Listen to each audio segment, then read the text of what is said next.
Hi everyone, my name is Ben Nguyen, and I'm a Formula 4 racer at 16 years old. At first, I was a seemingly mundane kid, never really into any sort of sports or didn't really have much of a hobby until last year in December, where I won my first go-kart race.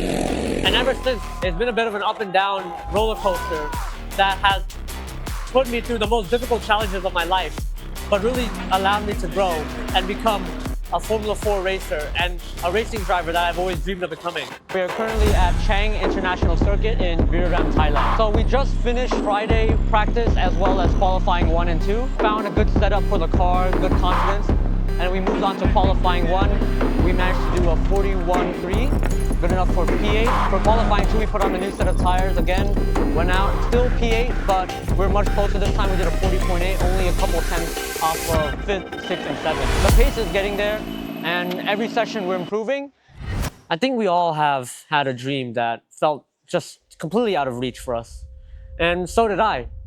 I thought that becoming a racing driver and racing in Formula cars would never really happen. I thought it was a completely different world from where I am now. Well, here I am, and I'm racing Formula 4 against some of the best drivers in Asia. And so when I grew up in Vietnam, I didn't really grow up around racing. There was no real racing culture, no racetracks that are really far away.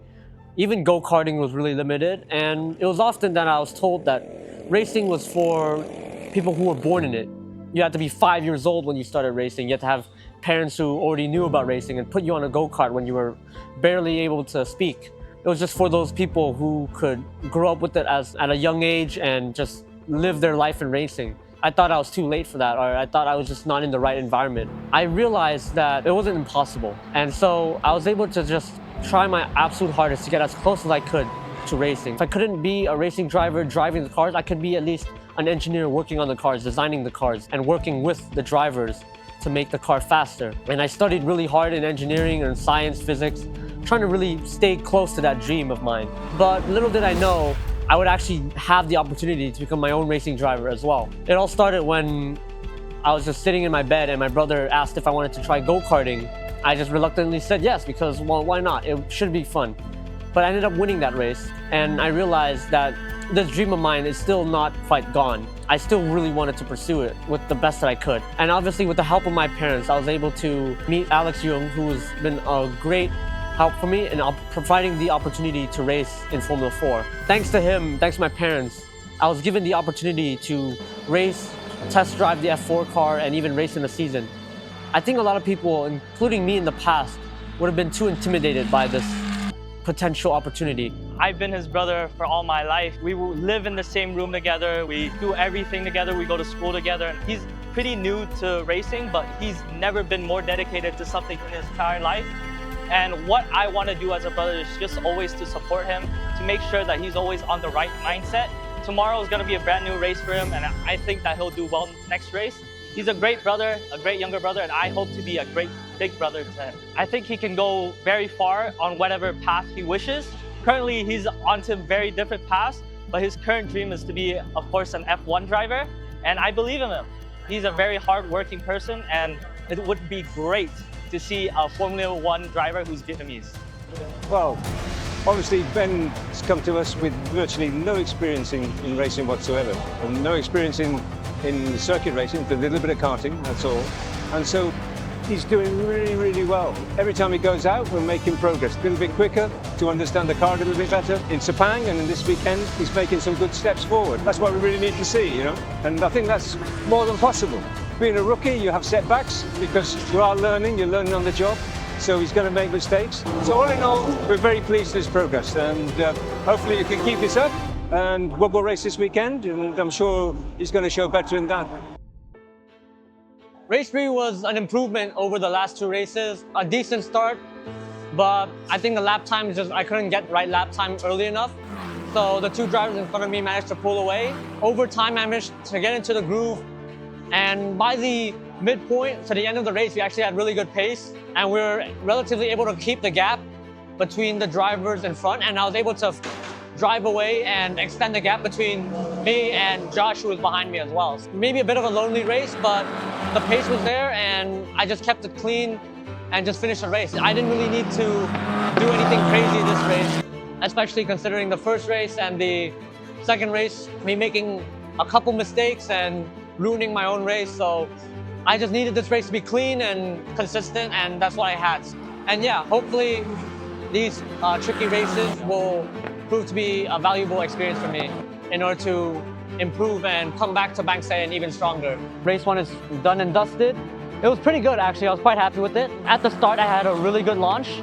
I could have maybe made up a position or two, but it's such a tight track and it was boxing each other in.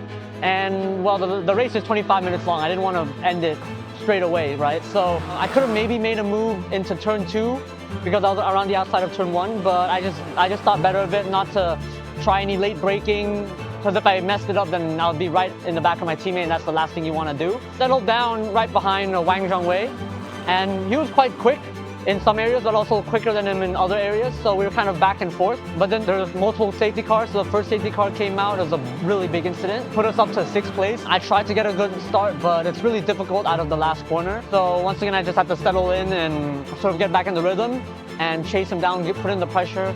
Because on a track like this, you can't really make an overtaking maneuver without taking a big risk or having to be really fast. So I just tried to pressure him into a mistake, pressure him into defending so I could get a better exit out of some corners. And I was getting really close. I think I was 3/10. But then the safety car came out again. When they told me final lap, I was like, let's just finish the race where we already made up a position and I'll take a P6 for this first race. No incidents, really clean. The pace was there. So yeah, there's a lot to change, and I'm just hoping out that maybe I can take advantage of it. But right now, I'm really happy with the 6th place. I didn't waste it. I really wanted to make it work because I knew this dream of mine, no matter how difficult it was, it's still an opportunity that I most likely would never get again. And even if it didn't work out in the end, I think it's important that I just went with it and just tried to commit as hard as I could into this impossible dream in trying to make it work. Even if it seems too possible, even if other people told me that it was too difficult. I think it really is important that you take these opportunities that you're given and just try your best in them. It was like that for me. I was worried, I was scared. I thought maybe I'd waste my parents' money. Maybe I'm just wasting time. Maybe I won't be any good at all. At the start, it kind of felt like that, you know? I was embarrassed. I kept spinning out, kept stalling the car. I stalled the car like 16 times before I even left the pit lane, and then I immediately spun it in the first corner and then stalled it again.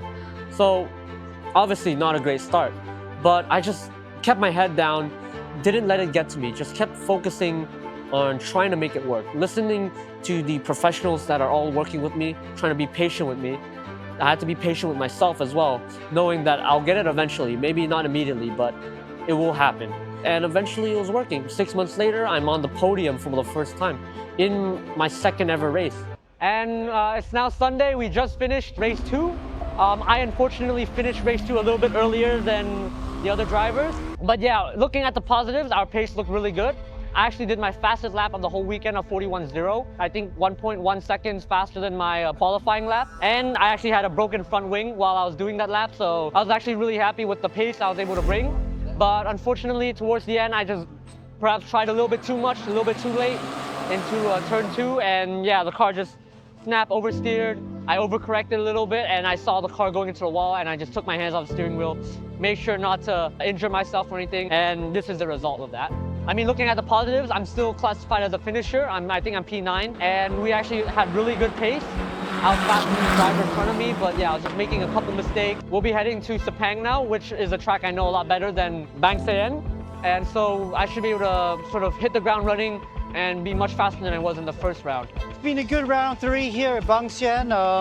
You know, for our rookie drivers, it's been pretty good. Inigo still leads the rookie championship. Ben had some pretty good drives as well. You know, Ben's a complete rookie, and to come to a street track like this, okay, made a mistake in the last race, but the way he brought himself up and he build every lap was very impressive. Very cool head on him, and it bodes really well for the future.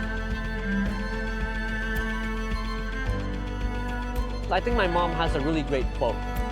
You have to be careful with what you wish for, and you have to be prepared at all times, because you never know when the dream can happen, when you're given these crazy opportunities.